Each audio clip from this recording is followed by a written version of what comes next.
America, and welcome to another Founders Friday on the Glenn Beck program. Somebody asked me just before we went on the air how these shows are being rated, and I have to tell you, we didn't think anybody would watch. We thought, we'll give this a whirl, see if everybody wants to watch it. They're wildly highly rated, and I thank you for watching. There is a hunger in America for the truth, and tonight, I think we're going to blow your mind. You're going to have to ask yourself a couple of questions by the end of the program. Why would our schools leave all of this history out? I mean, this is some of the greatest American story that you've ever heard.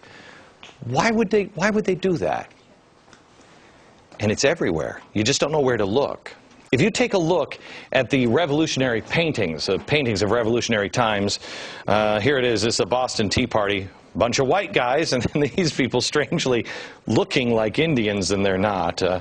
But that's it. Not a lot of racial diversity. If you watch movies, one great movie.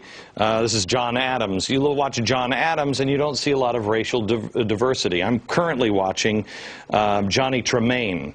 This is. I love this movie. I remember this growing up. I was watching it with my kids just last night, and I noticed there are a couple of American Indians, but you don't see any African Americans unless they're slaves. They will show people as slaves, but that's it. Now, I want to show you a painting of the Battle of Bunker Hill. Here's the Battle of Bunker Hill. Bunch of white guys, right? Unless you know where to look. Right here. That's Peter Salem.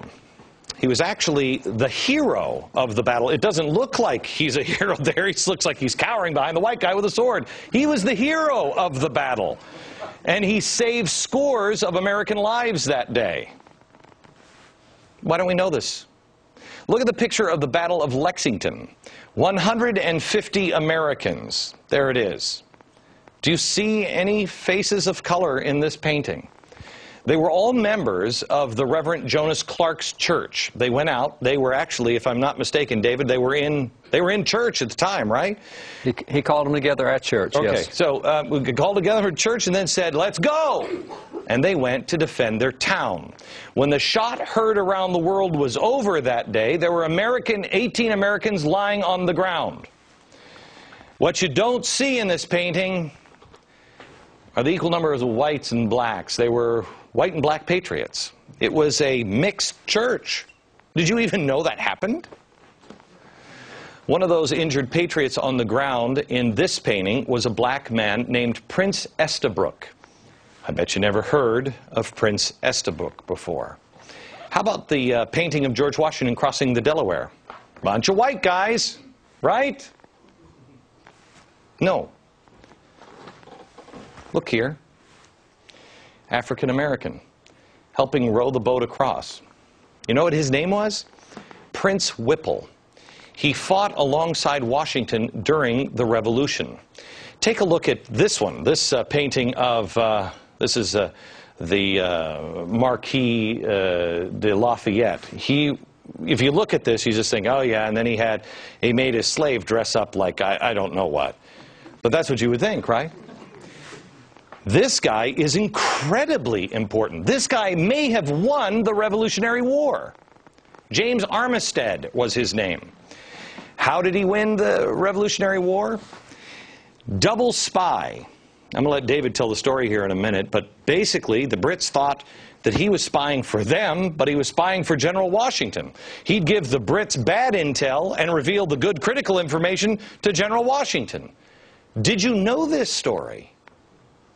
Why? I'm so tired of people saying, well, it was just the white people, white people, white people. No. No. Why are we intentionally leaving others out? There are black founders. Let me ask the audience. How many of you can name one person of these pictures? Only one. How many can name only one? Most people, right? Am I mistaken in saying it's Frederick Douglass? Okay. How many can name two of the people here? We've got 6, 8 people. How many can name 3? 4. How many can name 4? 1. And that's David Barton's wife. David, come on up. This is our good friend David Barton. He is the founder and president of Wall Builders, also author of Setting the Record Straight, American History in Black and White. Come on up and sit here. We also have Lucas Morell. Lucas is a professor at Washington and Lee University in Virginia. Welcome. And he is also the author of Lincoln's Sacred Effort. Okay. David, where do we start? Maybe we should start with James Armistead. Yeah, the spy. It's a great one, because James Armistead, after the Battle of Richmond, he's in Virginia, and a lot of the battles do not happen in Virginia. But after the siege of Richmond, he's there. He sees what the British have done in his home state, and he goes to enlist. He said, "I want to help." And he really, I don't know why, but he liked Lafayette. He went to Lafayette, young French general, 19 years old, said, "I want to fight with you." And so they make this agreement, and what happens is James Armistead goes over to Benedict Arnold's camp. He's a British general then, traitor British general. And he says, "Oh, these mean Americans, they mistreat me. I've escaped as a slave. Please let me stay with you." And Arnold says, "Okay, you can wait on us." And so he is part of Benedict Arnold's staff, waiting on Benedict Arnold. And Arnold's one of the generals, which means he meets with all the other generals. So he's meeting with Cornwallis all the time. And so James Armistead is just serving them and doing all the right stuff and just picking up intelligence like crazy. Every day he gets back with Lafayette, says, "Here's what they're doing. Here's where they're going. Here's what they're going to do next." And kept feeding the information back. And Cornwallis in this time got really comfortable with James and said, "You know, I don't want to ask you to do something you don't want to do, but would you consider being a spy against your former guys there, the Americans? Would you be a British spy and tell us what they're doing?" He said, "Yeah, I guess if you want me to, I will. You know, if you're going to force me to, I will."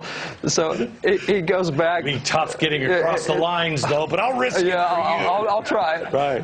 So he ends up saying, "Yeah, I'll do it." And what happens is when they leave Richmond, they decide that they're going down to Yorktown, and they're going to go down there. So what happens is Armistead's fed all that information to Washington and Lafayette. They're going to Yorktown. And he's let the British know that, oh, there's no Americans around down there. It's a real safe place to go. The Americans are elsewhere. So the British the British fleet drops the soldiers off in Yorktown, and the fleet takes off because there's no Americans around. Right then, the French fleet came in and blockaded the port, so the British couldn't get their ships back. And now we've got all the American troops waiting for them when they got up. They're pinned in on the peninsula. Can't go anywhere. So he probably cut months, maybe years off the revolution by what he did. Now, it's really cool. He liked Lafayette so much that he went back and got his name changed legally from James Armistead to James Lafayette. He loved Lafayette. And so Lafayette left America in 1784, went back to France. He came back here in 1824 for his farewell tour. Last time he's going to be in America. He's an old man. There's a painting of Lafayette that hangs inside the House chambers at U.S. Congress of Lafayette, the old man, on his farewell tour. And everywhere Lafayette went, there were hundreds of thousands of Americans lining the roads. When he went through Richmond 40 years later, he looked over and spotted his old friend James right in the crowd. Picked him out, called him a name. They went and hugged and embraced, and it was really cool. Why do we not know this story, because really, you talk to African Americans, and they'll say, "Well, I mean, I think I had Al Sharpton say this to me. Well, you give me somebody like Rosa Parks up there. He said this about these three gentlemen. Yeah. Get rid of all the white guys. You give me somebody like Rosa Parks up there. Why don't you have any color there?" And that's what prompted this show. There is. Why leave people like this out? Let me give an example of how well we used to know this. You know, the painting you showed of Washington crossing the Delaware, this little jewel right here. You mentioned that this is Oliver Cromwell, and he is. But up here are Prince Whipple, but the other one's Oliver Cromwell. There's actually two blacks in the front of that boat, and they served not as slaves. They were free men who served with Washington on the general staff throughout the Revolution from start to finish. Now, this painting that you showed was done in 1851 by a German, and it was done in Europe. It wasn't done in America. It was done in Europe to show the Europeans, here's what the American Revolution looked like, which meant back then we knew blacks were involved. Whites were involved. At the back of the boat, there's actually a lady dressed up in men's clothes. Yeah, put this back up. Put the George Washington crossing the Delaware over, because I find it interesting because I looked into the history of this as well. See, they believe what he did was. Go ahead. I heard this is the lady, but who are you saying? Right there, right there. That's the lady. Right here. Right there. Yeah, and okay. The two guys up front, the very front guy, Oliver Cromwell, and you pointed to Prince Whipple behind him. There. I mean, this was done to show Europe, hey, here's what America did in the Revolution. Right. Everybody came together. We don't show that today. I mean, it used to be that we knew. This book right here is an old textbook from 1855. It's a great book. It's written by a black historian, a first black appointed federal office. It's called The Colored Patriots of the American Revolution. Now, we studied that as a textbook. That is not a skinny little book that we have there. I mean, there's a lot of patriots in the American Revolution that we studied.